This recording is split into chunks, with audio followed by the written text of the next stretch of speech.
Chapter 16 Natasha Singhania versus किया सिंघानिया। किया धीरे से स्टोर रूम में झांक कर देखने लगी। अंदर का नजारा देखकर मानो उसके पैरों तले जमीन ही खिसक गई। नताशा फर्श पर बैठी किसी पुराने लकड़ी से बने टेबल पर व्हाइट पाउडर को अपने क्रेडिट कार्ड्स लाइन बना रही थी और बारी बारी से नॉस्ट्रल्स बंद करके कोकेन नॉस्ट कर रही थी। किया दरवाजे के पास गई। नताशा की हालत देखकर किया को काफी दुख हुआ। उसे समझ नहीं आ रहा था कि पढ़ाई करने की उम्र में नताशा ये सब करके अपनी लाइफ खत्म कर रही थी। अचानक ही नताशा की नजर दरवाजे के पास खड़ी किया पर गई। दोनों की नजर एक हुई। दोनों ही एक दूसरे को देखकर हड़बड़ा गए। पर फिर नताशा ऐसे बिहेव करने लगी मानो कुछ हुआ ही ना हो, जैसे किया वहां पर थी ही नहीं। वो वापस से कोकेन नॉस्ट करने लगी। किया ने देखा उसके काले बाल बिखरे हुए थे, फटी जीन्स, फटी हुई टी शर्ट, हाथ पर कलाई के ऊपर ब्लेड से कट किए हुए निशान। ये सब देखकर किया को अंदाजा हो गया था कि ये प्यार में मिले धोखे की कहानी थी। किया पास गई और झटके के साथ लात मारकर उसने टेबल को उलट दिया। सारा कोकेन नीचे फर्श पर गिर गया और धूल मिट्टी के साथ मिल गया। ये क्या किया पागल, तुझे कोई अंदाजा भी है? तेरी औकात से भी ज्यादा महंगा था, बोलकर नताशा गिरा हुआ कोकेन हाथ से समेटने लगी। किया को अब गुस्सा नहीं पर उसकी हालत देखकर बस तरस आ रहा था। पूरा पिक्चर किया के दिमाग में साफ साफ समझ में आ चुका था। नताशा ने रुद्र का एक्सीडेंट किया, वो गलत था, उसी की वजह से आज रुद्र हॉस्पिटल में था और उसी की वजह से किया की ये हालत हुई थी। पर गुस्सा करके अब किया को कुछ हासिल नहीं होने वाला था। नताशा की इसी हालत की वजह से ही रुद्र आज हॉस्पिटल में जिंदगी और मौत के बीच लड़ रहा था। किया सुलझी हुई लड़की थी, वो समझ चुकी थी कि सारा कसूर इस कोकेन का था, ना कि नताशा का। किया ने फुर्ती दिखाते हुए नताशा का हाथ पकड़ लिया और उसे जबरदस्ती खड़ा कर दिया। छोड़ो मेरा हाथ, तुम समझती क्या हो खुद को? छोड़ो मुझे यू बिच, वो बोली। बस बहुत हुआ, अब और नहीं। ना जाने इस लत की वजह से तुमने कितने लोगों की जिंदगी बर्बाद की होगी, अब और नहीं। किया गुस्से से बोली। उसकी आंखों से अंगारे निकल रहे थे। यू फूल, तुम समझती क्या हो खुद को? भाई को आने दो, तुम्हारी सारी हेडी अगर मैंने निकाल ना दी तो मेरा नाम भी नताशा सिंघानिया नहीं, वो बोली। और तुम्हें भी मैं अगर रास्ते पर सीधा ना ले आई तो मेरा नाम भी किया ऋषभ सिंघानिया नहीं, किया बोली। वॉट? नताशा हैरानी से किया को देखने लगी। नताशा को अपने कानों पर यकीन नहीं हो रहा था जो किया अभी अभी बोली। फिर से बोलो, क्या बोला तुमने? नताशा ने अपने बाल पीछे करते हुए पूछा। वही जो तुमने सुना। मैं इस घर की मालकिन हूँ, आपके भाई की बीवी हूँ और आपकी भाभी हूँ, तो आइंदा थोड़ा रिस्पेक्ट से बात करना वरना आपके लिए अच्छा नहीं होगा, किया बोली। इस वक्त किया किसी शेरनी से कम नहीं थी।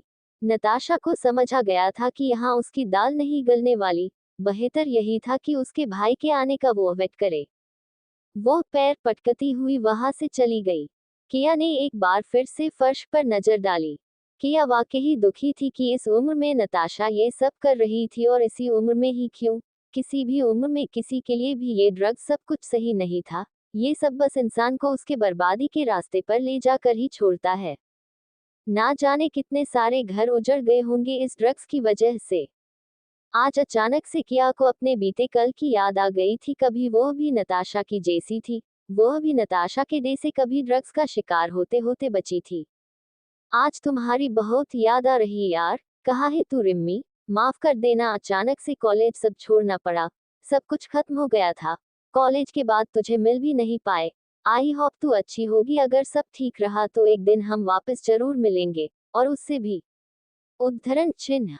किया की आंखें नम हो चुकी थी। बीती यादों से बाहर आकर अपने आंसू पोंछे और स्टोर रूम को ठीक करने लगी।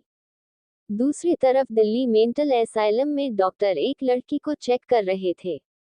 वो लड़की काबू में ही नहीं आ रही थी, पूरी जगह को उसने सर पर उठा लिया था। वार्ड बॉयज भी परेशान हो गए थे। अरे जल्दी से पकड़ो इसे, दवाई का वक्त हो गया है, नर्स ने कहा। जरा आराम से, हमारी खास वीआईपी पेशेंट है, कोई गलती ना हो, डॉक्टर ने चेताते हुए समझाया। चारों वार्ड बॉयज घेरा बनाकर उस पेशेंट को कोने में फंसाकर आगे बढ़ रहे थे। यार ये इसका रोज का है, एक वार्ड बॉय बोला। हाँ यार, अब तो थक गए हैं, दूसरा बोला। धीरे से बोल, नहीं तो नौकरी चली जाएगी। तीसरा बोला, अरे बातें मत करो, इसे जल्दी से पकड़ लो। चौथा बोल। सभी धीरे धीरे आगे बढ़ रहे थे। दूर रहो, नहीं तो मार दूंगी सबको। तुम मेरे साथ जबरदस्ती नहीं कर सकते, मेरा दोस्त तुम्हें छोड़ेगा नहीं, वो लड़की बोली। पर तभी चारों ने मिलकर उसे पकड़ लिया। वो चिल्लाई पर फायदा नहीं हुआ। सभी उसे किसी तरह बेड पर लेकर आए और बड़ी मशक्कत के बाद डॉक्टर ने जैसे तैसे करके उसे नींद का इंजेक्शन दे दिया। बाकी की ट्रीटमेंट नर्स को समझाकर डॉक्टर बाहर आ गए। तो आज आना हो गया तुम्हारा। वैसे तो संडे को ही आते हो, फिर 2 दिन पहले ही क्यों? उद्धरण चिन्ह। यार कौशिक, तुझे पता है ना, न्यूयॉर्क से सब इंडिया आ रहे, दिक्कत हो जाएगी इसीलिए जल्दी आ गया। वैसे ऋषभ, तू बोलता तो थोड़ी देर बाद में नींद का इंजेक्शन लगाता, तेरी थोड़ी बात हो जाती उससे। कौशिक बोला, हाँ मगर टाइम ज्यादा नहीं है मेरे पास, निकलना है मुझे अभी ऑफिस जाने के लिए। सब कुछ टीना और मिश्रा हैंडल कर रहे, ऊपर से ह्यूमन राइट्स वालों ने हंगामा खड़ा कर दिया है। ऋषभ ने जवाब दिया। हम तो ये बात है, कौशिक बोला। दोनों चलते हुए बात कर रहे थे। अगर यहाँ रुकता तो रीमा मुझे इतनी आसानी से नहीं जाने देती, इसीलिए मैं अभी बात नहीं कर सकता, प्लीज अंडरस्टैंड। ऋषभ कौशिक के कंधे पर हाथ रखते हुए बोला। I completely understand bro, don't worry, Kaushik बोला। दोनों चलकर एसाइलम के पीछे के हिस्से में पहुंचे। वहां कुछ लोग बैठे हुए थे तो कुछ लोग खेल रहे थे, कोई कार्ड्स खेल रहा था, कोई गेम खेल रहा था, तो कोई टीवी देख रहा था। तो कैसे है ये सब? ऋषभ ने हाथ जेब से बाहर निकाला और छाती पर दोनों हाथ बांधते हुए बोला। उसके खड़े रहने के अंदाज से कोई भी बता सकता था कि वो किसी गहरी सोच में था। तभी उसकी सोच को बीच रास्ते पर रोकते हुए कौशिक बोला, इन चारों को तो मैं हर रोज ठीक से देखता हूँ, मेरी तरफ से जितना बन पड़ता है वो सब मैं कर रहा हूँ, मगर जिस किसी ने भी इनकी ये हालत की होगी, वो किसी शैतान से कम नहीं होगा। कौशिक बोला, हाँ मुझे भी जब मिले थे तब मैंने भी यही सोचा था 2 साल पहले की वो रात में भी नहीं भूल सकता था। बहुत बुरी हालत में थे सब, कोई इतना नीचे कैसे गिरा हुआ होगा, इंसानियत की सारी हदें ही पर कर दी होगी, वाकई जो भी होगा वो शैतान ही होगा। ऋषभ नजरें फेरते हुए बोला। सामने जो 4 लड़के जमीन पर बैठे हुए थे वो सभी चुप थे। किसी के चेहरे पर जलने के निशान थे, तो किसी के हाथ जले हुए थे, तो किसी का होठ जला हुआ था, तो एक का तो पैर ही कटा हुआ था। सभी पागल हो चुके थे। कुछ देर बात करने के बाद ऋषभ वहां से ऑफिस जाने के लिए निकल गया। करीब 1 घंटे बाद ऋषभ ऑफिस पहुंचा। ऋषभ की ऑफिस दिल्ली के साउथ साइड के एरिया की तरफ थी। ऋषभ ने देखा वहां पर मीडिया वाले आए हुए थे और ह्यूमन राइट्स वाले धरना दिए जा रहे थे। ऋषभ ने गाड़ी आगे ना ले जाकर पीछे के रास्ते से अंडरग्राउंड पार्किंग की तरफ ले जाना सोचा। जब ऋषभ वहां पहुंचा, वहां पर भी मीडिया वाले खड़े थे।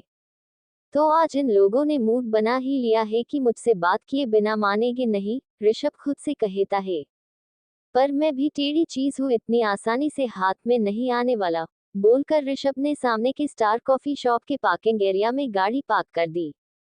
फिर मफलर पहना, सनग्लास लगाए और एक कैप पहनकर गाड़ी से नीचे उतरा और कॉफी शॉप में चला गया। वहीं से उसने एक कॉल किया।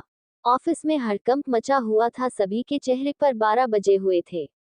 सभी को डर था कि इस धरने की वजह से मिस्टर सिंघानिया कहीं उनका धरना ना निकाल दे, क्योंकि अभी तक ह्यूमन राइट्स वाले और मीडिया वाले बिल्डिंग के बाहर ही खड़े थे।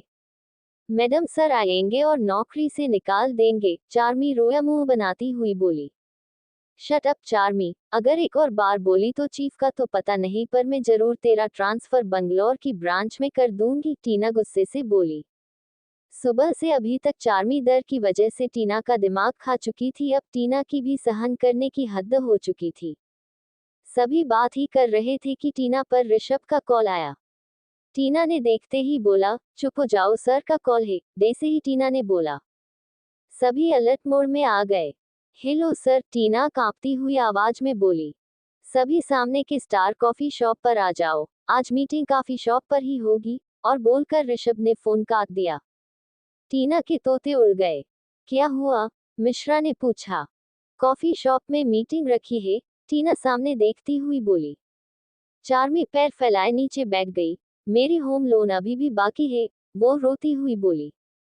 टीना की बात सुनकर सभी के छक्के छूट गए। आखिर कॉफी शॉप की बात सुनकर सभी इतने परेशान क्यों थे, क्यों सबकी हवाएं उड़ी हुई थी? जानने के लिए जुड़े रहे मेरी इस कहानी के साथ। चैप्टर 17, बीवी है वो मेरी। सभी बारी बारी से कांपते पैर लेकर देसे तेसे कॉफी शॉप में एंटर हुए। सभी ने ध्यान रखा था कि कोई भी मीडिया की नज़र में बिल्कुल भी ना आए। कोई पीछे के रास्ते से आया तो कोई कपड़े बदल कर मुंह छुपाए बाहर आया। किसी भी तरह से सभी बचते बचाते खुद को संभालते हुए 31 मिनट के अंदर ही ऋषभ सिंघानिया के सामने प्रकट हो गए। पिछली बार जब ऋषभ ने मीटिंग ऑफिस के बाहर राखी थी तब से लेकर अभी तक हर बार कोई एक एम्प्लॉय कंपनी से बाहर हुआ है। अभी तक 3 एम्प्लॉय बाहर हो चुके हैं, यानी सीधा हिसाब था कि 3 बार मीटिंग बाहर राखी जा चुकी थी। अब आज किसकी बारी थी, यही सोचकर सभी का दिल बैठा जा रहा था। ऋषभ सिंघानिया अपने काम के लिए काफी ज्यादा स्ट्रिक्ट था। कुछ भी करो मगर रिजल्ट ला कर दो, यही उसका कहना था। जब से ऋषभ ने कंपनी की भागदौड़ अपने हाथ में ली थी तब से काफी कुछ बदल गया था। सारे रूल्स की तो पोटली बनाकर मानो गंगा में ही बहा दी थी। स्टाफ काफी ज्यादा खुश था मगर रिजल्ट न आने पर जो खामियाजा भुगतना पड़ता, हल्की सभी को पता था कि ऋषभ बॉस की जगह पर सही था। कभी लेट आने पर किसी की सैलरी नहीं कटती थी, नहीं छुट्टी लेने पर कोई कुछ कहता था, फुल डे सैलरी मिलती थी। ऐसे में अगर रिजल्ट ना मिले तो बॉस का गुस्सा जायज था। अगर फ्रीडम मिले और महसूस हो, वो तो गलत बात ही होगी ना। अब ऋषभ ऐसा कैसे है, कैसी उसकी पर्सनैलिटी है, कैसे वो यहाँ तक पहुंचा, वो आगे मैं आपको बताती रहूंगी। काफी ज्यादा कुछ है जिसको थोड़ा थोड़ा बताऊंगी ताकि आप बोर ना हो, पर पूरा पिक्चर तो तब पता चलेगा। सारे राज उस रात खुलेंगे जब आखिरी बार ऋषभ और किया आमने सामने आएंगे। उसी रात भूचाल भी आएगा और नई शुरुआत भी होगी, जिस चैप्टर का नाम मैं और तुम होगा। खैर वो रात आने में अभी थोड़ी देर है। फिलहाल ऋषभ के धुरंधरों को समझ लेते हैं जिन्होंने रातों की नींद दिन का चैन खो दिया था ताकि सिंघानिया इंडस्ट्री टॉप पर आ सके। ज्यादा नहीं थोड़ा ही समझेंगे ताकि आगे जाकर सभी कैरेक्टर के साथ आपको जुड़ने में आसानी रहे। ऋषभ के पास सबसे ज्यादा शेयर थे 64%, जिस वजह से वो कंपनी का मालिक था। इतने शेयर ऋषभ ने कैसे हासिल किए ये आगे बता चलेगा। वो खुद भी सेव था और उसके अंदर सभी आते थे। ऋषभ के सामने बैठा आदमी मिश्रा जी थे, जिनकी पोस्ट चीफ ऑपरेटिंग ऑफिसर थी, जो कि ऋषभ के बाद सबसे ज्यादा डिसीजन लेने की ताकत रखते थे। जब भी ऋषभ नहीं होता तब यही कंपनी हैंडल करते। अब आप सोच रहे होंगे कि अगर इनके पास पावर है तो ये हर बार टीना से क्यों सलाह लेते थे। तो जवाब ये है कि टीना ऋषभ की पर्सनल असिस्टेंट थी और ऋषभ की बहुत साल से करीबी दोस्त थी। ये आगे बता चलेगा जब सारे राज खुलेंगे। मिश्र जी काफी जवान थे और सभी इसी बात से हैरान थे कि ऋषभ ने ये पोस्ट इन्हें क्यों दे दी। तो जवाब एक ही था, कंपनी चलाने के लिए समझदार लोग चाहिए मगर संभालने के लिए वफादार। ऋषभ का यही मानना था कि मुझे वफादारी दो, काम करना तो हम सिखा ही देंगे। अब आते हैं चार्मी के ऊपर। वो कंपनी की चीफ फाइनेंशियल ऑफिसर थी। इंडिया में उसकी रैंक 17 थी, चार्टर अकाउंटेंट में यानी सीए थी वो, पर अभी तक खुद की होम लोन पूरी नहीं कर पाई। फिर उसके बाजू में बैठे हैं हमारे धीरज गुप्ता साहब, ये चीफ टेक्नोलॉजी ऑफिसर है, कंपनी के सभी टेक्नोलॉजी रिलेटेड इश्यू को संभालते हैं। आगे आपको पता चल जाएगा। आगे ऋषभ के बाजू में बैठे हैं हमारे शैलेश आहूजा, जो कि चीफ मार्केटिंग ऑफिसर है, जो कंपनी की रेप्यूटेशन से लेकर मार्केट स्ट्रेटजी के लिए जिम्मेदार है।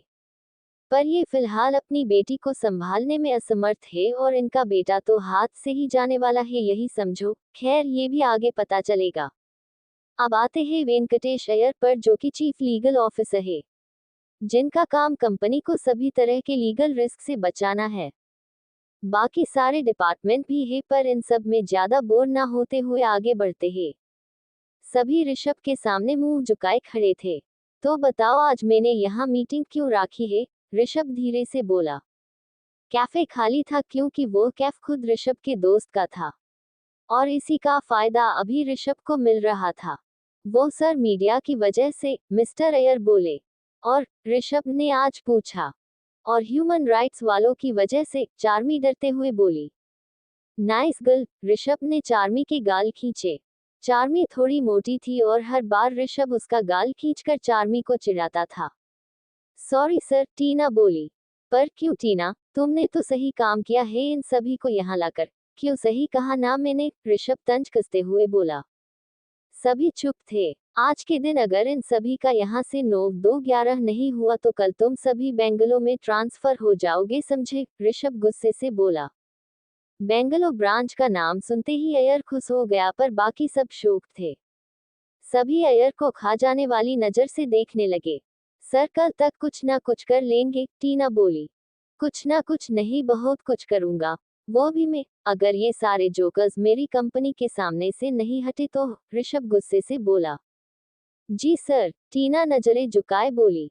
अब ये बताओ कि जो एडवांस चीफ है नेविगेशन का उसका ट्रायल कहाँ तक पहुंचा, ऋषभ ने सभी को देखते हुए पूछा। सर लास्ट फेज पर है, जब सक्सेसफुल ट्रायल हो जाएगा तब डिफेंस मिनिस्टर से हम मीटिंग फिक्स करेंगे, मिश्रा जी ने बताया। और 3D होलोग्राफिक कम्युनिकेशन का सॉफ्टवेयर का क्या हुआ, ऋषभ ने पूछा।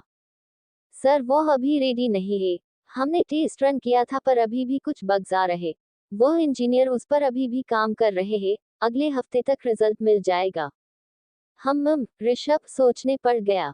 सर वो जो सिंथेटिक आर्म्स की बात हुई थी, वो अभी ट्रायल में है, अब अगर लॉन्च से पहले कुछ भी हुआ तो कंपनी को भारी नुकसान उठाना पड़ सकता है। मैं यही सजेस्ट करूंगा कि अभी लॉन्च डेट की अनाउंसमेंट रोक देते हैं, धीरज गुप्ता जी बोले। हाँ सर, मैं भी एग्री हूँ इस बात पर, आहूजा ने कहा। ठीक है, और हाँ कल तक का टाइम दे रहा हूँ, अगर फेल हुई तो सभी बेंगलो जाने के लिए तैयार रहे ना, बोलकर टेबल पर हाथ मारता हुआ ऋषभ बाहर निकल गया। थैंक यू सर, अय्यर बोला। तभी मिस्टर अय्यर की नजर उसकी को देख रहे अपने साथियों पर गई। उसकी जान हलक में आ गई। अय्यर जी आप बंगलो के हैं, मगर हम नहीं, अगर जाना है तो खुद जाए, बिना वजह हमें क्यों मुफ्त में बंगलो की शेयर करवाने पर आमादा हुए जा रहे हो, चार्मी ने चिढ़ते हुए कहा। सर सॉरी, वो मैं बस एक्साइटेड था जी, अय्यर बोला। जाना अच्छी बात है मगर पनिशमेंट में गए तो वहाँ की ब्रांच वाले हंसेंगे और इतनी सीनियर पोस्ट पर है हम सब और वो भी इतनी कम उम्र में, खुद का ना सही मगर इस पोस्ट का तो ख्याल कीजिए, धीरज गुप्ता ने कहा। सभी खामोश हो गए। प्लीज टीना इस मीडिया का कुछ करो, नहीं तो सब मुफ्त में जाएंगे, चार्मी बोली। हाँ जानती हूँ, कल ही मैंने बात की थी उस मेहताब रॉय से, उसने बोला था, मगर पता नहीं अभी तक क्यों मीडिया गई नहीं। टीना की बात सुनकर शैलेश आहूजा ने कहा, कभी बात से पलट तो नहीं गए वो। नहीं मुझे नहीं लगता, मैंने जो ऑफर दिया है उसे वो टुकराएंगे नहीं, मैं आज फिर से बात करती हूँ, टीना बोली। थोड़ी देर यूं ही सभी के दरमियान बात चलती रही, फिर सब कॉफी शॉप से बाहर निकल गए। रात का वक्त था, ऋषभ ने जैसे ही घर के अंदर पैर रखा उसने देखा नताशा सामने बैठी हुई थी। वहां खामोशी थी, सभी बटलत चुप थे। किया को ना देखकर ऋषभ को थोड़ी बेचैनी हुई मगर फिर सब इग्नोर करता हुआ वो लिफ्ट से ऊपर चला गया। तभी नताशा गुस्से से पैर पटकती हुई उसके पीछे रूम में आ गई। उसी वक्त किया भी पिछले हिस्से से आगे रूम की तरफ आई। भाई मुझे बात करनी है आपसे, नताशा बोली। किया अचानक से रूम से आती हुई आवाज सुनकर दरवाजे पर ही रुक गई। क्या हुआ अब, ऋषभ अपना ब्लेजर उतारता हुआ बोला। आपने बिना बताए शादी कर ली, नताशा ने पूछा। हाँ तो तू भी तो बिना बताए इधर उधर सबको अपनी गाड़ी से कुचलती हुई घर पर आती है, तब मुझे कुछ बताती है जो मैं तुझे कुछ बताऊं, ऋषभ ने कहा। ऋषभ की बात सुनकर नताशा चुप हो गई, फिर खुद को संभालते हुए वो बोली। मुझे वो पसंद नहीं, उसे इस घर से जाना होगा बस, नताशा गुस्सा करते हुए बोली। किया ध्यान से दोनों की बातें सुने जा रही थी। वो कहीं नहीं जाएगी, समझी, ऋषभ गुस्से के साथ बोला। पर क्यों, आज वो मुझसे ज्यादा खास हो गई आपके लिए, नताशा ने पूछा। देख तू मेरी नत से, तुझसे बहुत प्यार करता हूँ, मगर वो, ऋषभ ठिठका। वो क्या, बोलो। वो बस एक बेहुदा औरत है और कुछ नहीं, उस जैसी जाहिल गवार लड़की मैंने अपनी जिंदगी में नहीं देखी, ब्लडी बीच। उद्धरण चिन्ह। नताशा, ऋषभ गुस्से से चिल्लाया। बस अब बहुत हुआ, ऋषभ गुस्से से बोला। किया को दुख हुआ कि नताशा बिना समझे उसके लिए ये सब बोल रही थी। बस क्यों भाई, आजकल की आई हुई वो इस घर पर हुक्म चलाएगी, उसकी हैसियत नहीं है सिंघानिया बनने की, दो टेक की नौकरानी, आखिर इतना प्यार क्यों भाई, कौन है वो जिसके लिए दर ऋषभ सिंघानिया पिघल गया। नताशा की बात सुनकर ऋषभ चुप रहा। किया भी ये जानना चाहती थी। बोलो ना भाई, क्यों, आखिर क्या क्या लगती क्या है वो आपकी, नताशा ने फिर पूछा। ऋषभ अभी भी चुप था। किया के मन में भी यही सवाल था, अभी तक वो भी ऋषभ को समझ नहीं पाई थी। बोलो भाई, चुप क्यों हो, लगती क्या है वो आपकी। बीवी है वो मेरी, ऋषभ चिल्लाया। आवाज पूरे रूम में गूंज उठी। किया ये सुनकर हैरान थी। बीवी है वो मेरी, वो क्या ऋषभ सिंघानिया है, और बेहतर होगा कि तुम भी ये समझ लो, मर्जी मेरी, ये घर मेरा, शादी भी मैंने अपनी मर्जी से की, वो तुम्हारी भाभी है, ये बात आइंदा से भूलना मत। और हाँ, ऋषभ आगे बोला, जिस दिन तुम मेरा कहे ना मानोगी उस दिन आना, मैं तुम्हारी बात सुनूंगा भी और मानूंगा भी। Now get out from my room, Rishabh दरवाजे की तरफ उंगली दिखता हुआ बोला। नताशा की आंखों में आंसू आ गए। उसने कभी नहीं सोचा था कि उसका खुद का भाई उससे इस तरह से बात करेगा। वो रूम के बाहर आई तभी उसकी नजर किया पर पड़ी, जो बाहर खड़ी सभी बातें सुन चुकी थी। किया नताशा को देखकर थोड़ी हड़बड़ाई। तुम्हारी वजह से आज मुझसे मेरे भाई दूर हुए हैं, मैं तुम्हें कभी माफ नहीं करूंगी। नताशा की आंखों से आंसू बहने लगे थे। किया नताशा का दर्द समझ रही थी। अपने भाई का रूठ जाना किसी भी बहन को अच्छा नहीं लगता। किया के साथ भी ये सब हो चुका था। मेरी बात सुनो तुम, किया कुछ बोलती उससे पहले ही नताशा वहां से चली गई। किया रूम के अंदर आई। उसके दिमाग में अभी भी बहुत कुछ चल रहा था, वो ऋषभ को समझ ही नहीं पा रही थी। तभी ऋषभ अचानक ही उसके सामने आके खड़ा हुआ।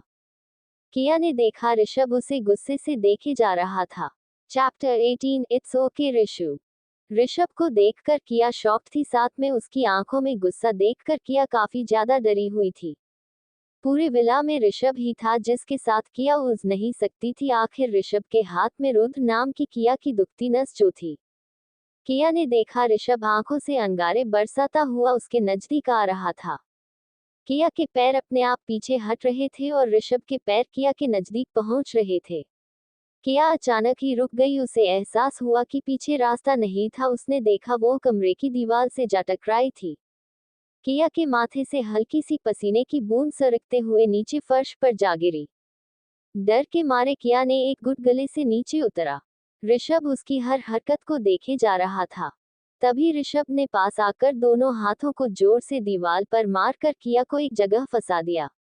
अब किया हिल भी नहीं सकती थी, ऋषभ के दोनों हाथों के बीच खड़ी वो फंस चुकी थी। कक क्या हुआ, किया लंबी लंबी सांसें लेती हुई बोली। वो काफी ज्यादा डरी हुई थी। किया जब भी ऋषभ को यूं गुस्से में देखती तो वही सब हैवानियत उसे याद आती जो ऋषभ भेड़िया बनकर उसके साथ करता था।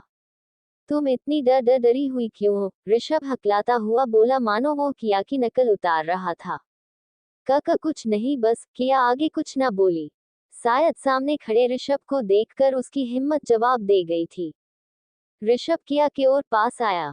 दोनों की सांसें मानो एक दूसरे से टकराने लगी थी। किया ऋषभ को खुद के इतने पास खड़ा देखकर काफी डरी हुई थी।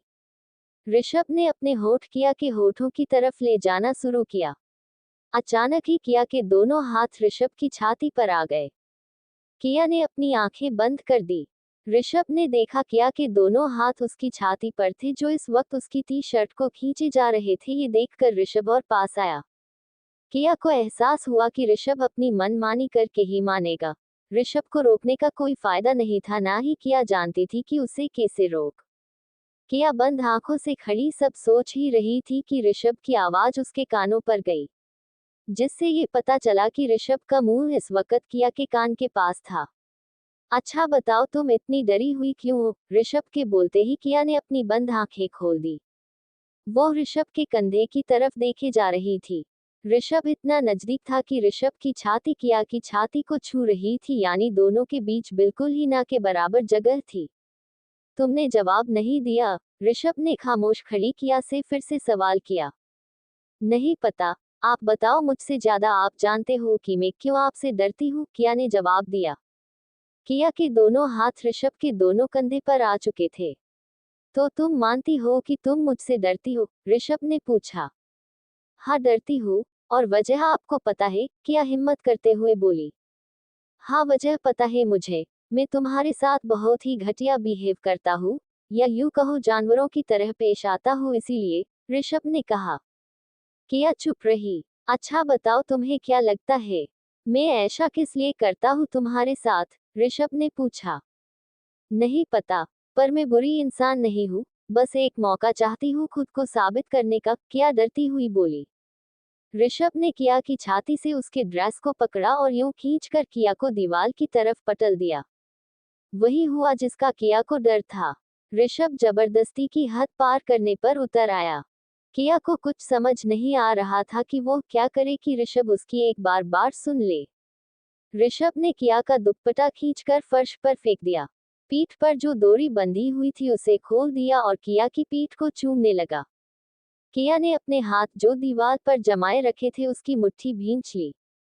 ऋषभ ने चूमते हुए किया के बालों को पीठ से हटाया और अपने हाथ को आगे ले जाकर किया को पकड़ा और कंधे पर और गर्दन पर किस करने लगा। किया को ये एहसास बेकाबू कर देने वाला लगा था। वो डूब जाना चाहती थी पर इस तरह जबरदस्ती खुद को ऋषभ के हाथ में देना उसे गवारा ना था। प्लीज बस कीजिए, मैं इस तरह ये सब बर्दाश्त नहीं कर सकती, किया के आंखों में आंसू आ चुके थे। पर ऋषभ के कानों में तो हड़ताल थी, उसे तो किया की बातें अनसुनी लग रही थी। ऋषभ ने किस करते हुए अपने हाथों को किया के स्तनों पर रखा जिस वजह से किया शर्म से लाल हो गई। वो मुश्किल से खुद को रोके खड़ी थी। प्लीज ऋषु, अचानक ही किया के मुंह से ये नाम सुनकर ऋषभ रुक गया। किया को समझ आ गया था कि सामने पड़ने से कोई फायदा नहीं था तो उसने प्यार का सहारा लिया। पर धोखा नहीं, सच्चे दिल से ऋषभ को ऋषु कहा ताकि उसकी आवाज ऋषभ तक पहुंच सके और हुआ भी वही। अचानक ही ऋषभ के रुक जाने की वजह से किया को एहसास हुआ कि उसकी बात खाली नहीं गई थी। किया फिर से बोली, क्या मेरी बस इतनी ही वैल्यू है आपकी जिंदगी में, क्या आप हर लड़की को इसी नजर से देखते हो, किया के बोलते ही मानो ऋषभ के अंदर भूचाल आ गया हो। वो पीछे हटा, खुद से ऋषभ को दूर जाता देख किया पलटकर ऋषभ को देखने लगी। क्या हर लड़की को आप सेक्स मशीन ही समझते हो, बोलो। ऋषभ खामोश रहा। क्या आपकी मम्मा ने आपको यही सिखाया है, जिसे ही किया ने ये बोला ही था कि ऋषभ ने किया की गर्दन पकड़कर उसे दीवार से सटा दिया। किया डर गई, उसे सांस लेने में दिक्कत होने लगी थी। इस वक्त किया को ऋषभ की आंखों में पागलपन नजर आ रहा था, साथ में गुस्सा भी। किया ने देखा ऋषभ की आंखों से हल्के से आंसू निकल रहे थे। उसकी आंखें भीग चुकी थी। रिस सु किया ठीक से बोल नहीं पा रही थी। इट्स ओके ऋषु, मुश्किल से बोलते हुए किया ने अपना हाथ उठाया और ऋषभ के अंशु को साफ किया। ऋषभ इस वक्त बस टूटा तारा था जो खुद को समेटने के लिए खुद के अंदर दबा गुस्सा निकलने के लिए किसी ना किसी को दोष दिए जा रहा था। किया ने आज उसका दर्द देखा, महसूस किया। अगर वो बुरा होता तो ये ना बोला कि किया उसकी बीवी है। किया के मन में सवालों का तूफान उठ रहा था पर इस वक्त ये सब सोचना उसे सही नहीं लग रहा था। वो बस ऋषभ को ही देखे जा रही थी।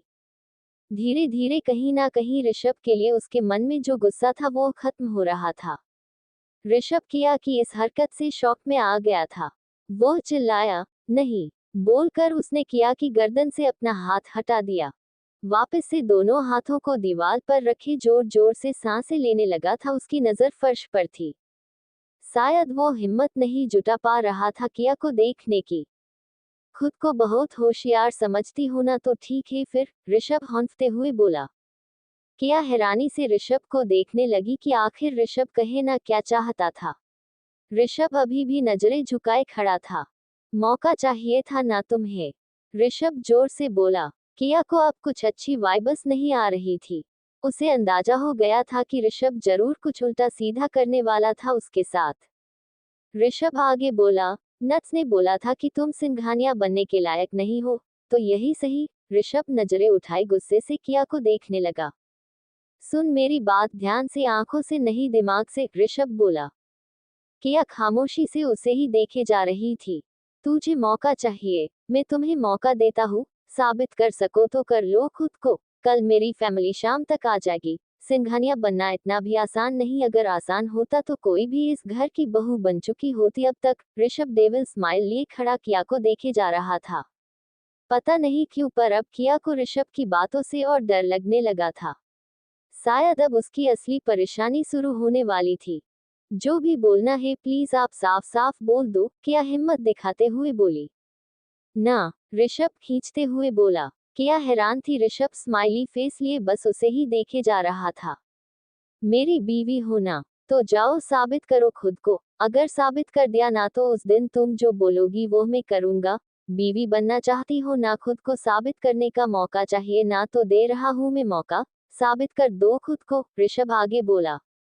वादा है मेरा, उस दिन जो बोलोगी मैं करूंगा, सर झुका दूंगा तेरे दर पर मां शुकाना, आखिर तू तबाही तो है मेरी।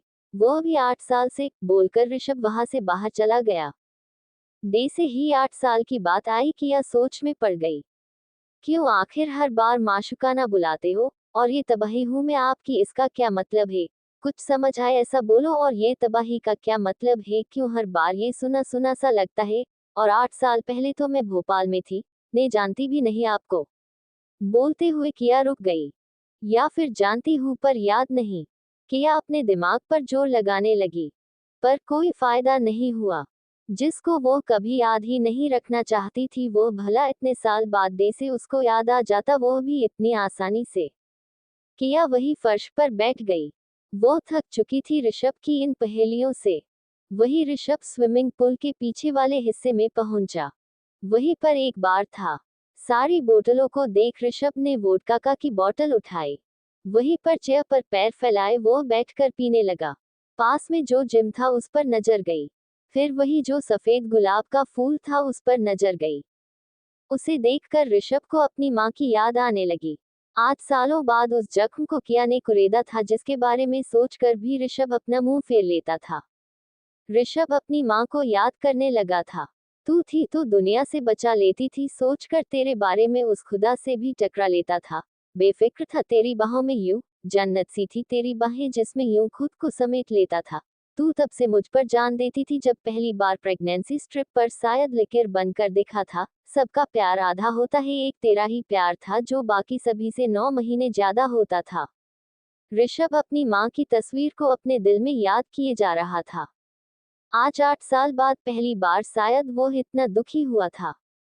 मम्मी तेरा कातिल आज नजरों के सामने है पर कुछ नहीं कर पा रहा।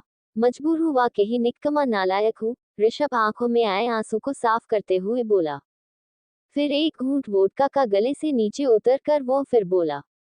वादा है मेरा, जिस सिंघानिया फैमिली में उसने इतने साल बिताए ये सोचकर कि वो आजाद है, कोई कुछ नहीं बिगड़ सकता, मैं उसका वो खौफ बनूंगा कि रूह तक कांप उठेगी उसकी। ऋषभ चांद की तरफ आसमान में देखते हुए बोला। वही किया रूम में बैठी हुई थी। तभी ऋषभ की बात उसे याद आई। कल तो ऋषु की फैमिली आने वाली है, मुझे तो कुछ भी नहीं पता। नहीं नहीं, मुझे सब ठीक करना होगा, बोलकर किया खड़ी हुई और रूम से बाहर निकली। उसने नताशा को जिस कमरे में जाते हुए देखा था उसी कमरे के सामने आके किया ने दरवाजा खटखटाया। नताशा ने दरवाजा खोला। दे से ही किया को सामने देखा, वो गुस्से से बोली। तुम यहाँ क्या कर रही हो? नताशा ने पूछा। मगर जवाब देने की जगह वो सीधा नताशा के कमरे में घुस गई। तुम्हारी हिम्मत कैसे हुई मेरे कमरे में घुसने की? बोलते हुए वो किया को रोकने उसके पीछे गई। तभी अंदर आकर किया की नजर सामने पड़े टेबल पर गई। वही सब था जो किया ने स्टोर रूम में देखा था। नताशा ने किया को रोकना चाहा पर किसी खूंखार शेरनी की तरह आगे बढ़ते हुए किया ने सारा ड्रग्स फर्श पर बिखेर दिया और जो पैकेट था उसे भी तोड़कर उस पैकेट का ड्रग्स भी फर्श पर फेंक दिया। नताशा का गुस्सा 7वें आसमान पर था। वो पास आई और किया को अपने टेबल से दूर खदेड़ा। मेरी बात सुनो प्लीज, ये अच्छी आदत नहीं है। नताशा, किया आगे कुछ बोलती उससे पहले ही नताशा ने पूरी ताकत से किया को जोरदार थप्पड़ मार दिया। चैप्टर 19 टेढ़े हो पर क्या करूं मेरे ही हो। किया को समझ ही नहीं आया कि अभी उसके साथ क्या हुआ था। यू बिच, चली जाओ यहाँ से, इससे पहले कि मैं तुम्हारी अकल ठिकाने लगा दूं, नताशा ने गुस्से से कहा। किया मुड़ी और दरवाजे की तरफ जानेगी। हाँ बस ऐसे ही रहे ना, ज्यादा हवा में मत उड़ना, तुम्हारे लिए ही अच्छा होगा। नताशा के चेहरे पर कातिल मुस्कान थी। उसे खुद पर फक्र होने लगा था। किया दरवाजे पर पहुंची पर बाहर जाने के बजाय उसने दरवाजा ठीक से लॉक किया और ध्यान रखा कि कोई भी दरवाजा खोलकर अंदर आ आए। नताशा मुस्कुरा रही थी, तभी उसकी मुस्कुराहट किया को वापस आता देख चली गई। किया नताशा के पास आके खड़ी हो गई और उसे देखने लगी। उसके चेहरे पर कोई भाव नहीं थे। तो तुम ऐसे नहीं मानने वाली? नताशा आगे कुछ बोलती उससे पहले ही किया ने जोरदार करारा तमाचा नताशा के गाल पर धर दिया। रूम में सन्नाटा छा गया। नताशा हैरान थी, आज तक किसी ने भी उस पर हाथ नहीं उठाया था। मानो उसकी इज्जत की किया ने धज्जियां उड़ा दी थी। हाओ, नताशा बोल ही रही थी कि फिर से एक और तमाचा उसके गाल पर लैंड हो गया। नताशा को समझ ही नहीं आ रहा था कि ये क्या हो रहा था उसके साथ। मैं भाई को तुम्हारी इस उद्धरण चिन्ह। फिर से एक और थप्पड़। नताशा अब रोने लगी थी पर किया नहीं रुकी। उसने नताशा के बाल पकड़े और फिर से 2-3 थप्पड़ और नताशा के गाल पर मार दिए। मानो किया के सर पर अब खून सवार था। पहली बार नताशा अब अपने भाई के अलावा किसी और से डर लगने लगा था। उसकी आंखों से पानी निकलने लगा। समझती क्या हो खुद को? किसी देश की महारानी हो क्या हो तुम? उद्धरण चिन्ह। किया भौकाल मचाए खड़ी थी। वही नताशा चुपचाप किया की बात सुने जा रही थी। आखिर किस बात का घमंड है तुम्हें? कोई मेडल जीता है? कोई बिजनेस करके खूब सारे पैसे कमाए हैं बोलो? किया चिल्ला रही थी। बिना अपने भाई के या उसके पैसों के अलावा है ही क्या तुम्हारे पास जो इतना तेवर दिखा रही हो? नताशा अपने गाल सहलाने लगी। आज पहली बार किसी ने उसे उसकी औकात दिखा दी थी। इतना घमंड, इतनी नफरत, आखिर किस लिए? मैंने क्या बिगाड़ा है तुम्हारा? किया बोली। नताशा अब फूट फूट कर रोने लगी। उसे रोता देख किया को उस पर दया आ गई। उसने नताशा को उसके बेड पर ले जाकर बिठाया और साइड के टेबल से पानी का ग्लास भरकर उसे पानी पिलाया। फिर ग्लास वापस रखकर नताशा के सामने आकर नीचे घुटनों पर बैठ गई। बस करो nuts, I am real sorry. पर क्या करती मैं? तुम्हें आईना दिखाना जरूरी था, बोलकर किया ने नताशा के आंसू पोंछे। कोई मुझसे प्यार नहीं करता, सब छोड़कर चले जाते हैं। नताशा हिचकियां लेते हुए बोली। नताशा की बात सुनकर किया ने उसे बेड से खींचा और नीचे फर्श पर बिठाते हुए गले लगा दिया। अब जाकर नताशा ने खुद को किया के सामने खोलकर रख दिया था। वो फुट फुट कर रोने लगी थी, जितनी जोर से रो सकती थी वो रोए जा रही थी। किया ने टाइटली हक कर लिया, मानो किया उसे जता रही थी कि वो कभी उसे छोड़कर नहीं जाएगी। मैं हूं ना, मुझे बताओ, मैं कहीं नहीं जाने वाली। I promise nuts. किया की आंखें भी नम हो चुकी थी। क्यों भाभी? आखिर मुझसे अच्छा बिहेव करके क्या ही हासिल होगा? मैं बुरी हूँ, बहुत बुरी हूँ। नताशा के बोलने के अंदाज से ही किया समझ चुकी थी कि वो बच्ची थी। प्यार में धोखा मिला था? किया ने पूछा। हाँ, उसने छोड़ दिया, नताशा बोली। पर क्यों? किया ने गले लगाए हुई नताशा के बालों को सहलाते हुए पूछा। नताशा चुप रही। उसकी खामोशी को महसूस करते हुए किया ने उसकी पीठ सहलाई। तुम बता सकती हो मुझे? भाभी हूं ना मैं तुम्हारी, कुछ नहीं होगा। नहीं हूं ना तुम्हारे पास, बोलो। किया बैठी प्यार से नताशा से बात कर रही थी। और ये सही भी था, ऐसे वक्त में प्यार ही काम आता है, ना कि गुस्सा और जिद। वो नताशा फिर रुक गई।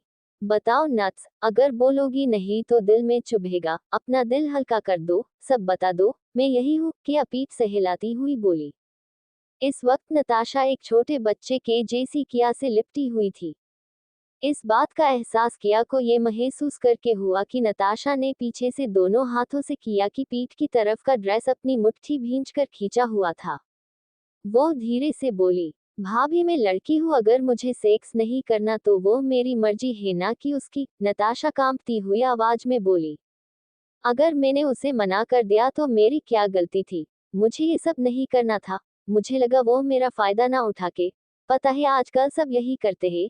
मेरी वजह से अगर भाई को कोई दिक्कत हुई, उनकी रेप्यूटेशन पर आंच आई तो ये तो गलत हुआ ना। किया खामोशी से सब सुन रही थी। नताशा आगे बोली, अगर मैंने मना किया तो क्या गलत किया? मैंने उसको बोला भी था कि शादी के बाद ये सब ठीक है, उससे पहले नहीं। मुझे डर था कि वो मेरे जरिए भाई को कोई नुकसान ना पहुंचा दे। मैं भाई को हट होता हुआ नहीं देख सकती थी। नताशा ने कहा। उसने ब्रेकअप कर लिया मुझसे, मैं उसके लिए कोई वैल्यू ही नहीं रखती थी, नताशा ने बताया। किया सारी बात सुनकर हैरानी से नताशा को समझने की कोशिश करने लगी। पर इसमें तुम्हारे भाई को क्या दिक्कत हो सकती थी, और हट करने से क्या मतलब है तुम्हारा, किया ने मौका देखकर पूछ लिया। आप नहीं जानती, बचपन से भाई ने बहुत सहा है, पहले भोपाल में फिर यहाँ, सब उन्हें जान से मार देने की फिराक में थे। नताशा की बात सुनकर किया को मानो जोर का बिजली का झटका लगा हो। वो सुन रह गई। भोपाल, किया के मुंह से निकल गया। अचानक ही नताशा को रियलाइज हुआ कि उसने कितनी बड़ी गलती कर दी थी। सालों से जो राज छुपा था उसे वो अपनी जबान पर ले आई थी। नताशा ने खुद को किया से अलग किया। किया अभी भी हैरानी से नताशा को देखे जा रही थी। प्लीज बताओ भोपाल में तुम्हारे भाई के साथ क्या हुआ था, बोलो, किया बेचैनी से नताशा को देखे जा रही थी। कुछ नहीं भाभी, बस ऐसे ही मुंह से निकल गया। नताशा डरी हुई थी, ऊपर से नीचे तक वो कांप उठी थी। किया को समझ आ गया था कि जरूर कोई बड़ा राज है जो उसे नहीं पता, पर ये बात अभी उस राज की नहीं थी, बात अभी नताशा की थी। किया बात को पलटते हुए बोली, अगर उस लड़के ने तुम्हें सेक्स की वजह से छोड़ा है तो एक बात मेरी अच्छे से समझ लो, वो लड़का तुम्हारे लायक ही नहीं था, समझी। और एक बात, ये उम्र पढ़ाई की है, प्यार जरूरी है पर उससे करो जो तुमसे प्यार करे, ना कि तुम्हारी खूबसूरती या जिस्म से। ऐसे लोगों से आज के बाद दूर ही रहना। किया गुस्सा करती हुई बोली। नताशा को कुछ समझ नहीं आया कि किया अब उस पर गुस्सा क्यों है। और रही बात इस ड्रग्स की, तो मेरे होते हुए इस घर में ड्रग्स की एंट्री कभी नहीं होगी, और ना ही तुम बाहर जाकर इस ड्रग्स को लोगी। प्लीज, ये तुम्हारी जान ले लेगी। किया शांत होते हुए बोली, लाइफ में और भी बहुत कुछ है करने के लिए, ये ड्रग्स के चक्कर से तुम दूर ही रहना। आए मैं हूं ना, जब भी तुम्हारा दिल कर मेरे पास आ जाना, पर इस ड्रग्स के नशे से तो दूर ही रहना। किया बोलकर उठी, फिर बिखरे हुए ड्रग्स को झाड़ू की मदद से समेटा और बटलर को बुलाकर पूरा रूम अच्छे से साफ करवाया। हालांकि किया जानती थी कि नताशा को लत लग चुकी थी और आगे और भी ज्यादा मुश्किलें बढ़ने वाली थी। उसने फैसला कर लिया था कि वो नताशा को इस लत से आजाद करवा कर ही मानेगी। नताशा इतनी आसानी से ये सब नहीं छोड़ने वाली थी। किया अब अपने कमरे की तरफ जाने लगी। तभी नीचे उसे कुछ आवाज आई, वो रुककर आगे बढ़ी और नीचे की तरफ देखने लगी। उसने देखा ऋषभ सोफे के पास खड़ा हो रहा था। किया को अंदाजा हो गया था कि जरूर नशे की वजह से बैलेंस बिगड़ गया होगा, जिस वजह से ऋषभ नीचे फर्श पर गिरा होगा। किया ऋषभ को ही देखे जा रही थी। ऋषभ चलते हुए लिफ्ट तक पहुंचा। किया ने देखा अभी भी वो शराब पिए जा रहा था। आखिर क्यों खुद को इतनी तकलीफ दे रहे हो आप, किसी बात की सजा दे रहे खुद को, किया के मुंह से निकल गया। सिंघानिया बनकर आने के बाद किया को ऋषभ की बहुत सारी साइड देखने को मिली, जिस वजह से किया काफी ज्यादा कंफ्यूज थी। आज भी वही हुआ था किया के साथ। किया को नताशा के साथ जो बात हुई थी उससे ये तो पता चल गया था कि ऋषभ हो ना हो भोपाल में आ चुका था, और जरूर उसी दौरान कुछ तो हुआ होगा जिस वजह से ऋषभ आज किया से इतनी नफरत करता था, या ऐसा कुछ जो अभी तक किया की समझ से बाहर था। पर एक बार वो दिमाग लगाकर अच्छे से समझ चुकी थी कि अगर ऋषभ, जो कि इतना पावरफुल है, इतनी बड़ी कंपनी को अकेले संभाल रहा है, उसके लिए किसी भी लकड़ी या लड़के की जिंदगी बर्बाद करना बहुत आसान सा काम था। वो चाहता तो किया को मार सकता था, पीट सकता था और भी बहुत कुछ कर सकता था उसके साथ, मगर उसने कभी किया पर हाथ नहीं उठाया। और इसी एक वजह से किया चाहकर भी ऋषभ से नफरत नहीं कर पा रही थी। आज भी जब किया ने दिल से ऋषभ से कहा तो ऋषभ ने उसकी बात सुनी, वो रुक गया, यही सबूत किया के लिए काफी था। किया अपनी सोच में डूबी हुई थी, जब को बाहर आई अपनी सोच के समुंदर से, तब उसने देखा ऋषभ उसकी नजरों से ओझल हो चुका था। किया ने बेचैनी से आसपास नजरें घुमाई, पर ऋषभ कहीं नहीं दिखाई दिया। तभी वो अपने रूम की तरफ भागी। जब वो रूम के अंदर आई उसने देखा ऋषभ वही सामने बैठा सोफे पर शराब पिए जा रहा था। बस कीजिए, किया के मुंह से निकला।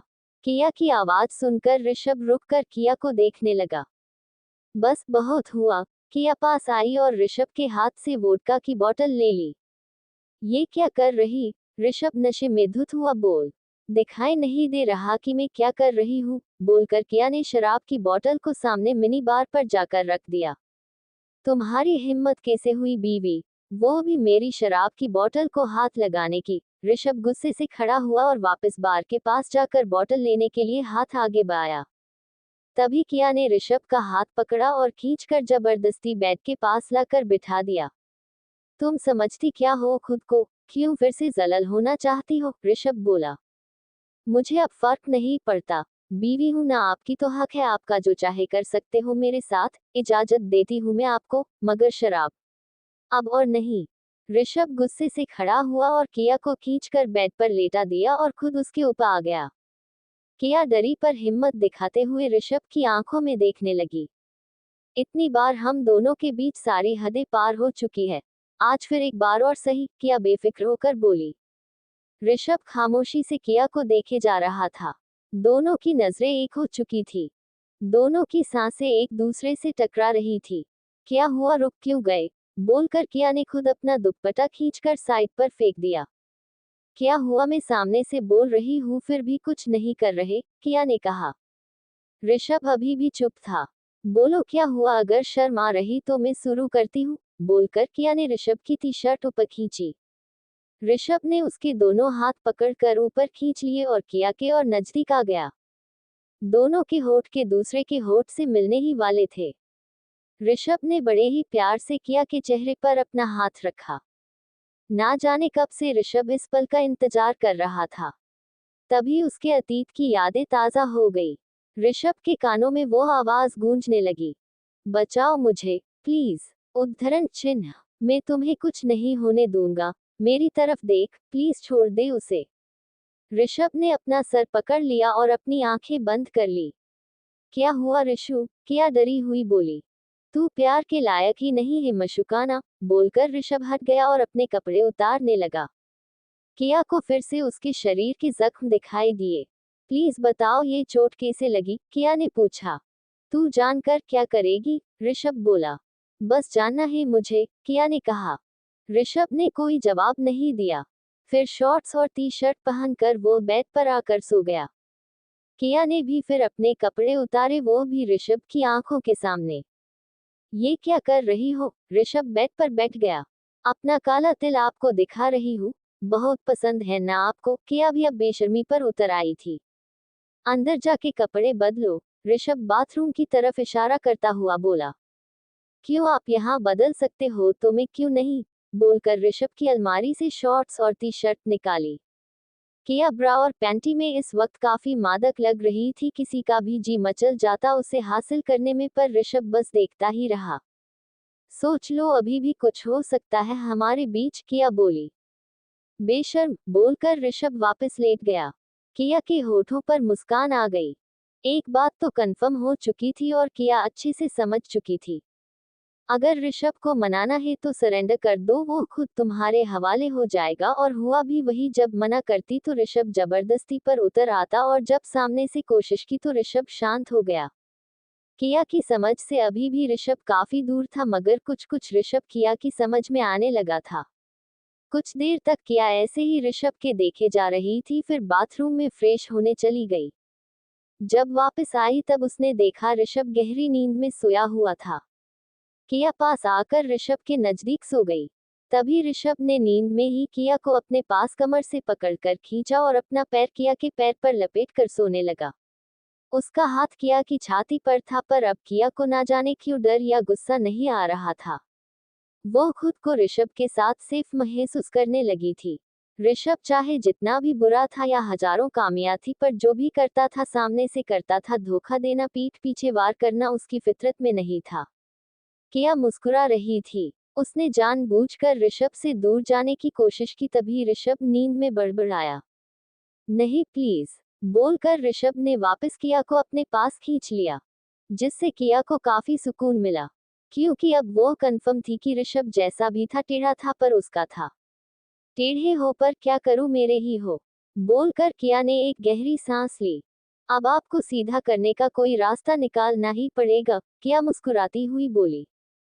उसने देखा ऋषभ सोता हुआ छोटा मासूम बच्चा ही लग रहा था। मासूम हो पर शैतान से कम नहीं, अड्डू कही के, किया बोली और आंखें बंद करके सोने लगी। दूसरी तरफ टीना और मिश्रा होटल रॉयल पैलेस में किसी का इंतजार कर रहे थे। मिश्रा के माथे पर फिक्र की लकीरें खींची चली जा रही थी तो टीना का भी वही हाल था। टेंशन के मारे पसीने की बूंदें नीचे फ्रेश कर गिर रही थी। पूरा होटल एसी की वजह से ठंडा था, ऊपर से दिल्ली की सर्द रातें, फिर भी टीना के माथे पर पसीना। आखिर किसका उन दोनों को इंतजार था? रात काफी लंबी होने वाली थी, इतनी जल्दी ये रात खत्म तो बिल्कुल नहीं हो सकती थी।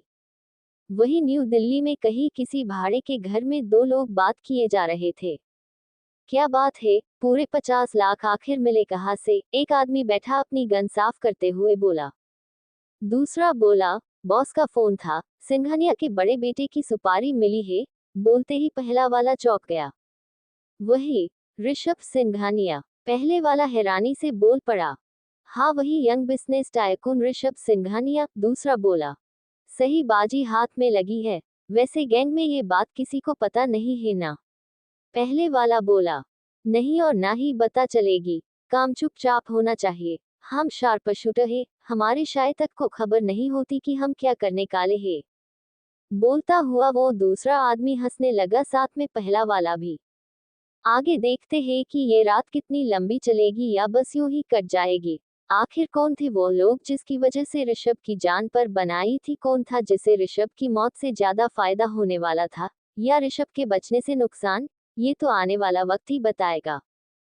और टीना और मिश्रा इतनी टेंशन में क्यों थे, ये तो कल ही पता चलेगा। चैप्टर 20। जी क्या है नाम, मेरे पतिदेव बहुत गरीब है। होटल रॉयल पैलेस में बैठे हुए टीना और मिश्रा जी को 1 घंटे से ज्यादा का वक्त हो चुका था। ये मेहताब रॉय अभी तक नहीं आए, पता नहीं कुछ करेंगे भी या नहीं, मिश्रा बोला। ठंड रख उदय, वो जरूर आएगा। अगर वो ना भी आना चाहे तब भी चैनल की टीआरपी उसे यहाँ खींच कर लाएगी, टीना बोली। दोनों बैठे बैठे बोर हुए जा रहे थे कि दिव्या का भास्कर सामने से आती हुई दोनों को दिखी। दोनों अलर्ट मोड में आ गए। ये देख दिव्या का, मिश्रा बोला। हाँ, देख ही रही हूँ, टीना ने जवाब दिया। तभी उसके पीछे मेहताब रॉय आता हुआ दिखा। सभी की नजर एक दूसरे को देखे जा रही थी। टीना ने देखा दिव्या का रिसेप्शन पर गई और रूम की चाबी लेकर लिफ्ट से ऊपर चली गई। तभी मेहताब रॉय दोनों के पास आया। चलो रूम नंबर 202 में, बोलकर मेहताब रॉय भी लिफ्ट में ऊपर की तरफ चला गया। कुछ देर बाद दोनों रूम नंबर 202 में पहुंचे। सामने मेहताब रॉय बैठा हुआ था तो वही दिव्या का सभी के लिए व्हिस्की का पैक बना रही थी। चारों आमने सामने बैठे गए। सभी ने ग्लास एक दूसरे के ग्लास से टकराए और एक ही गुट में ग्लास खाली कर दिया। तो बताए आपके लिए मैं क्या कर सकती हूँ, दिव्या का ग्लास नीचे रखती हुई बोली। टीना मुस्कुराई। बहुत कमीनी हो, जानती हो कि हम क्यों यहाँ आए हैं, फिर भी ये सवाल। ठीक है, फिर खेल शुरू करते हैं, मन में बोलती हुई टीना फिर बोली। जी दिव्या का जी, आप अगर ये धरना प्रदर्शन रुकवा दे तो हमारे लिए काफी अच्छा होगा, टीना ने कहा। अरे पर इसमें मेरी कोई गलती नहीं, मैं अकेली ह्यूमन राइट्स कमीशन में नहीं हूँ। मेरे बॉस ने बोला तो मुझे करना पड़ा। अब हर बार की तरह इस बार भी थोड़ी नताशा सिंघानिया की गलती को माफ किया जा सकता है, वो तंज कसते हुए बोली। मिश्रा को काफी गुस्सा आया, वो बोला। दिव्या का जी, पिछली बार 1 करोड़ दिए थे और उससे पहले 2 करोड़ और दिए थे, अब और क्या चाहिए आपको? मिश्रा जी, आप तो जानते हैं महंगाई काफी बढ़ गई है, सभी को मैनेज करना काफी मुश्किल हो चुका है, please try to understand, Divya का बनावटी हंसी के साथ बोली। मेहताब सही था, पेशों की भूख का कोई इलाज नहीं था और सामने बैठी वो औरत चलता फिरता पेशों का कुआं थी जिसमें जितने भी पैसे डालो गहराई दिखाई ही नहीं देती थी। सभी गुस्से में थे। देखिए, जितना दिया है उतना काफी है और ज्यादा लालच ठीक नहीं, मेहताब बोला। अरे इतने पैसे ही कुछ और दे दिए तो कुबेर के भंडार से थोड़ी कुछ कम हो जाएगा। आपके मिस्टर सिंघानिया के पेशों के स्विमिंग पूल में से 1 लोटे जीतना तो मांग रही हूँ, दिव्या का बेशर्मी के साथ बोली। ठीक है, 50 लाख ठीक रहेगा, टीना गहरी सांस लेते हुए बोली। दिव्या का हंसने लगी, मानो टीना की बातें उसे कोई चुटकुला लग रही हो। टीना गरेवाल, मुझे क्या बेवकूफ समझा है? इसमें समझना क्या है, मिश्रा धीरे से बोला। क्या बोला आपने, दिव्या का मिश्रा को देखकर बोली। वो भड़क गई थी।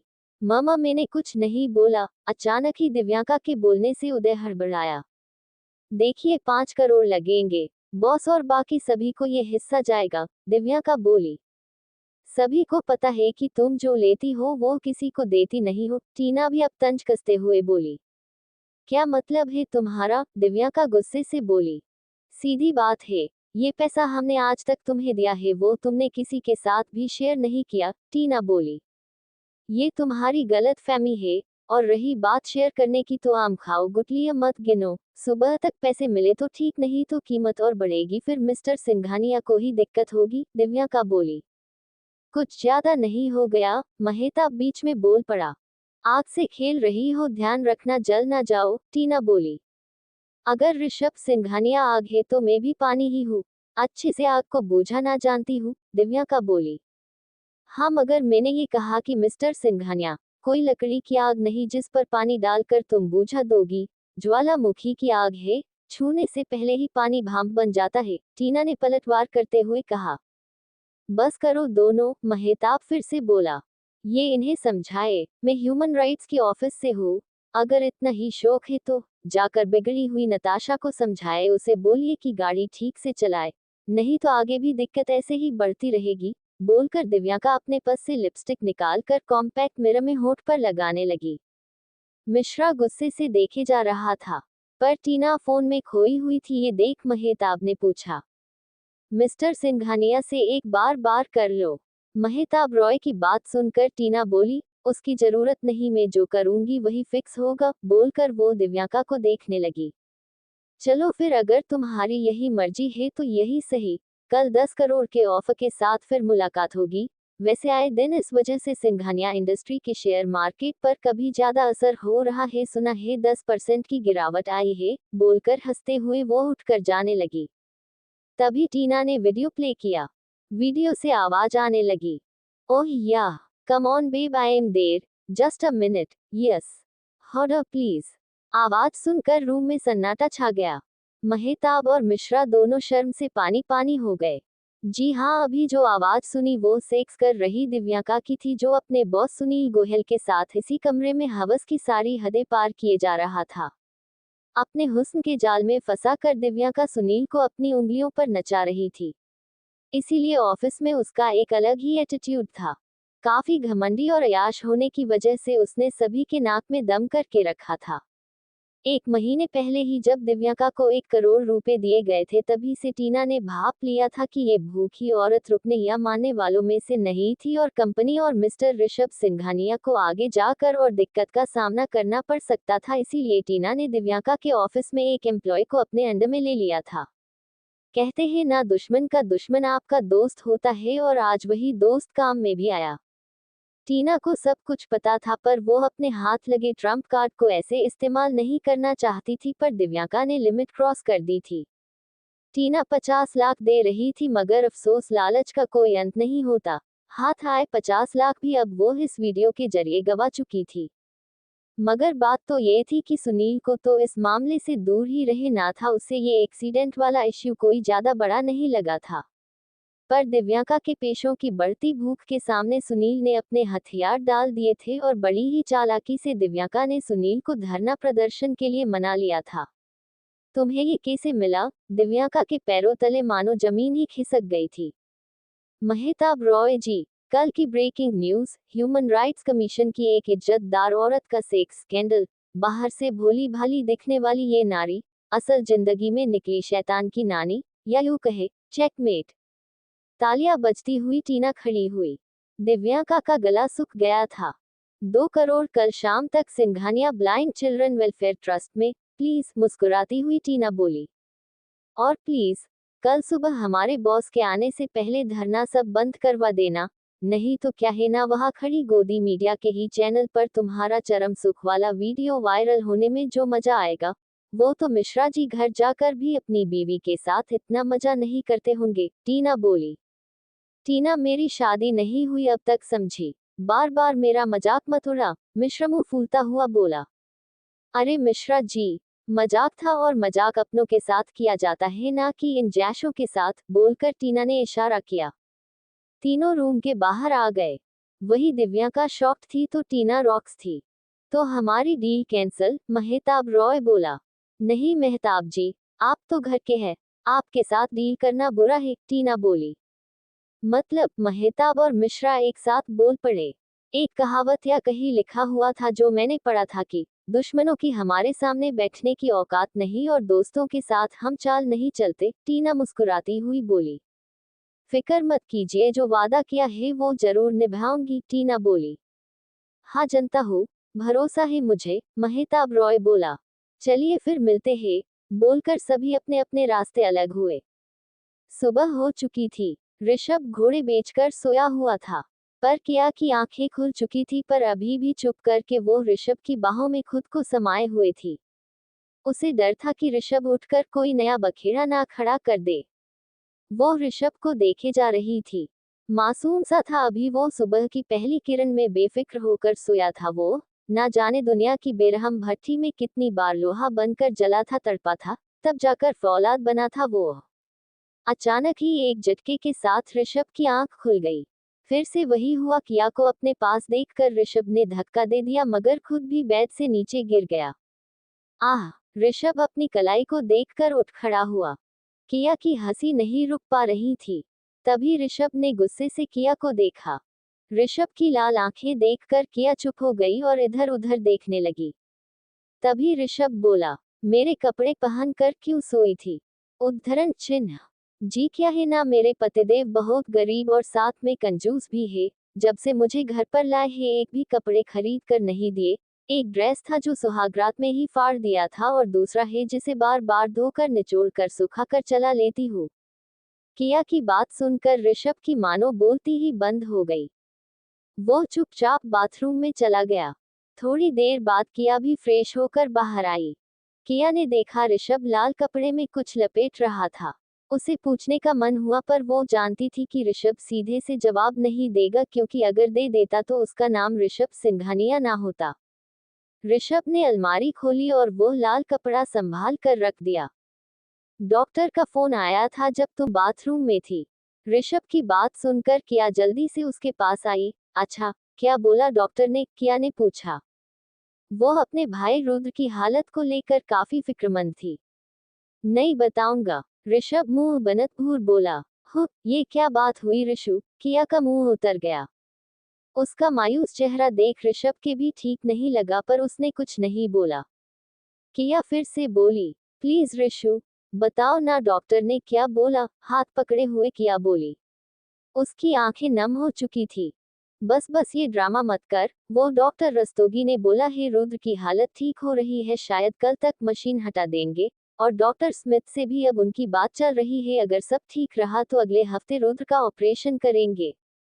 ऋषभ के बोलते ही किया ने उसे जोर से हग कर लिया। वो रोने लगी। थैंक यू ऋषु, वो दिल से बोली। ऋषभ को कुछ समझ नहीं आ रहा था कि वो क्या करे। उसने अपना हाथ ऊपर की तरफ बढ़ाया और जैसे ही किया की पीठ सहलाने के लिए उसने अपना हाथ रखा हो था कि उसे फिर से वही सब आवाजें सुनाई दी। बचाओ मुझे, प्लीज, नहीं छोड़ दे उसे। मानो कानों में वही सब आवाजें गूंजने लगी थी। चीर की वजह से ऋषभ ने अचानक ही किया को जोर से धक्का दे दिया। दो पल प्यार से बात क्या कर ली, खुद को सच में कुछ ज्यादा ही भाव देने लगी हो, बोलते हुए ऋषभ हाफने लगा था। माथे पर उभर आए पसीने से तो किया को कोई और ही स्टोरी लग रही थी। वो कुछ नहीं बोली, जानती थी कि उसके बोलने का कोई मतलब नहीं था। थोड़ी देर में सभी नीचे नाश्ता करने बैठ गए। आज तीनों एक साथ थे, किया, ऋषभ, नताशा, सभी एक साथ बैठे थे। नथुलाल वही खड़ा था तो अर्चना ने सभी को नाश्ता दिया था। तभी ऋषभ ने मेथी के पराठे के साथ बिना कुछ सोचे समझे नताशा की डिश में से गार्लिक की चटनी लेकर खा ली। नताशा, अर्चना और नथुलाल शॉक्ड थे। अचानक अर्चना बोली, नथुलाल जी जल्दी करो प्लीज। अर्चना की बात सुनकर नथुलाल वहां से भागा। किया को सिचुएशन समझ नहीं आई, तभी नताशा बोली, अर्चना जी जल्दी करो प्लीज। नताशा की बात सुनकर अर्चना किचन की तरफ अंदर भागी। किया को अब डर लगने लगा था। दूसरी ओर वही दो आदमी गन लिए दूर से सिंघानिया के विला पर नजरें गड़ाए हुए थे। पहला वाला बोला, राजू तुझे क्या लगता है, पार्टी की रात में क्या होगा? दूसरा वाला बोला, साले पांडु, कल रात भी तूने झोल किया था। मैंने मना किया था कि मत पी, पर तुझे तो मेरी बात सुननी ही नहीं थी। बाल बाल बचे, कल गैंग में सभी के सामने तू सब कुछ बोल देने वाला था, राजू बोला। सॉरी यार, पांडु ने कहा। क्या सॉरी सेल हरामी, बॉस हमसे ये काम ही छीन लेते और फिर उस चंपक और रिजवान को दे देते, जब देखो तब हेकड़ी मारते रहते हैं, गुस्से से राजू बोला। ये छोड़ यार, तुझे अजीब नहीं लगता इतना हाई प्रोफाइल टारगेट वो भी हमें दिया बॉस ने, पांडु शक करता हुआ बोला। अरे ये सब बात बाद में, अभी मुझे यहाँ सब देखने दे, घर जाकर इस पर बात करेंगे, बोलकर राजू अपने बाइनोक्यूलर में देखने लगा। आखिर अब आगे क्या होने वाला था, कहीं ये दोनों खुद किसी साजिश का शिकार नहीं होने वाले थे और ऋषभ को क्या हुआ था? जानने के लिए पढ़िए मेरी इस जुनून से भरी कहानी को।